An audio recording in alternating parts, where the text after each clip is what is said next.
Maureen S. from Jackson Heights asks, could you please briefly touch on what you are doing or have recently done on behalf of your senior citizen constituents? Most of the news lately has been about the needs of younger people and working families, which is important, but a little reminder for everyone about what your plans are for seniors would be a big help.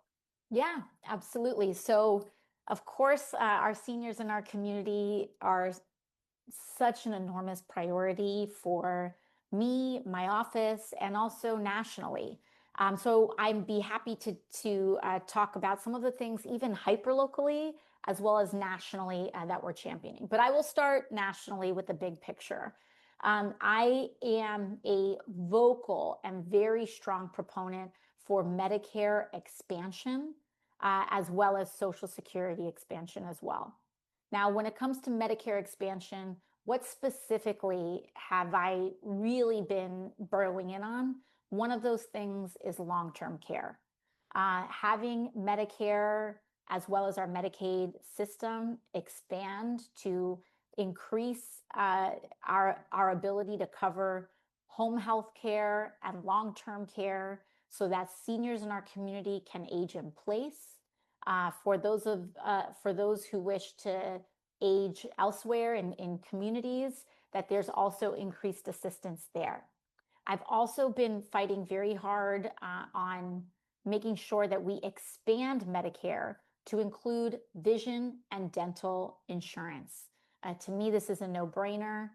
The fact that health insurance doesn't already cover our eyes and our mouths, which are also very crucial in terms of other healthcare needs. Um, that doesn't make any sense to me, but we are fighting to make sure that we expand Medicare to do that. On Social Security, we're also working very hard to lift the tax cap on Social Security. Right now, you are being taxed on Social Security. The people being taxed on Social Security make up to $250,000 a year. If you make more than that, you don't really pay more proportionately. And so billionaires like Mark Zuckerberg and Jeff Bezos have a similar Social Security tax bill.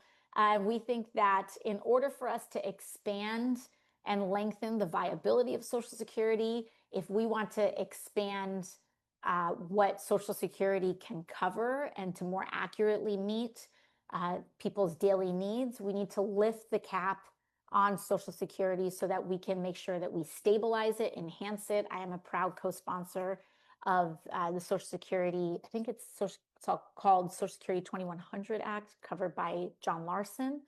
Um, and many of the provisions in that bill um, do much of that. We're also under the Biden administration. I worked very hard to cap the cost of prescription drugs at $2,500 for those covered under Medicare Part D. And also, even on the local front, I have to let people know that after so many years of advocacy, we finally got the ADA ramp at the Jackson Heights post office. This is a huge thank you to so many of our community groups and partners and just individual people speaking up about this. We were finally, for people who may have been tracking this issue, the post office has not had a ramp so that our seniors, people with disabilities, strollers, etc., couldn't access the post office.